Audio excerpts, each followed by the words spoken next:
Audio Jungle.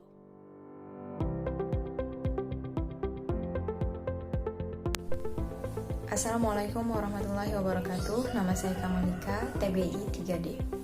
Video ini dibuat untuk memenuhi tugas mata kuliah dasar-dasar kependidikan semester 3. Dan dalam video ini, insya Allah saya akan menyampaikan pandangan ilmiah dan filosofis manusia.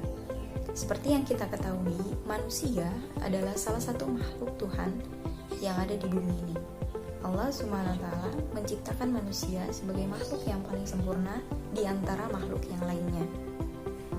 Manusia secara tersirat memiliki tugas yang sangat penting, yaitu untuk memimpin di muka bumi, seperti termaktub dalam Quran surat Al-Baqarah ayat 30, bahwa Allah akan menjadikan manusia ini sebagai khalifah, sebagai pemimpin di muka bumi ini. Dengan ayat ini menunjukkan bahwa manusia memiliki kemampuan untuk melakukan sebagai pemimpin. Kemampuan tersebut yang kemudian manusia harus sadari bahwa manusia itu diciptakan oleh Tuhan memiliki fitrah, sifat dan kemampuan dasar yang dapat dikembangkan untuk kepentingan pribadi dan lingkungan sekitar. Dalam segi ilmiah, manusia memiliki berbagai macam pengertian. Di antaranya yaitu dalam ilmu psikologi atau ilmu yang mempelajari perilaku, tingkah laku, karakter, dan kepribadian manusia. Manusia adalah makhluk yang memiliki berbagai potensi, kemampuan, sifat, karakter, dan juga kebutuhan. Juga dalam ilmu sosiologi, manusia dikatakan sebagai makhluk sosial. Mengapa demikian? Dikarenakan manusia adalah makhluk yang saling membutuhkan satu sama lain, yang saling bergantung kepada sesama dan tidak bisa hidup sendiri. Selanjutnya dalam ilmu antropologi atau ilmu yang mempelajari tentang budaya atau budaya manusia, asal-usul budaya manusia. Manusia adalah makhluk yang berbudaya, yaitu manusia yang hidup dalam satu kelompok yang memiliki cara hidup, berpikir yang kemudian dapat memberikan ciri pada satu kelompok tersebut. Selanjutnya dari segi ilmiah selanjutnya yaitu menurut ilmu ekonomi atau ilmu yang mempelajari tentang berupaya untuk memperoleh kemakmuran material, manusia dikatakan sebagai makhluk yang berupaya memenuhi kebutuhan materinya, yaitu seperti manusia membutuhkan sandang, pangan, dan papan.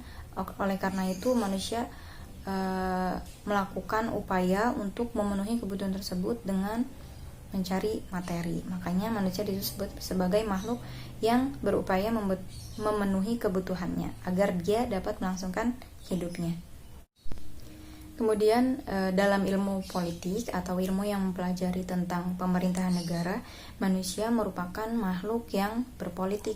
Hal ini sama dengan pernyataan Aristoteles, yaitu bapak filsafat dunia, bahwa manusia itu sebagai animal politikon atau manusia yang berpolitik, manusia yang dapat menyelenggarakan aturan-aturan hidup yang ada di lingkungan hidupnya, yang juga ada manusia yang dapat membuat relasi atau hubungan dengan antar negaranya.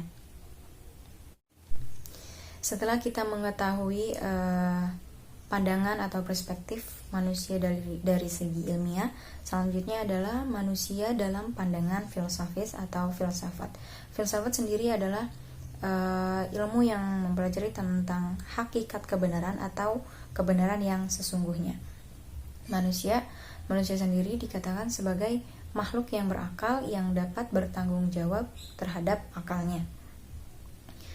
Filsuf atau tokoh filsafat Descartes pada 1596 sampai 1850 menempatkan manusia sebagai makhluk yang dengan segala rasionalnya, yaitu sebagai subjek yang sentral yang dapat menyelesaikan permasalahan dunia.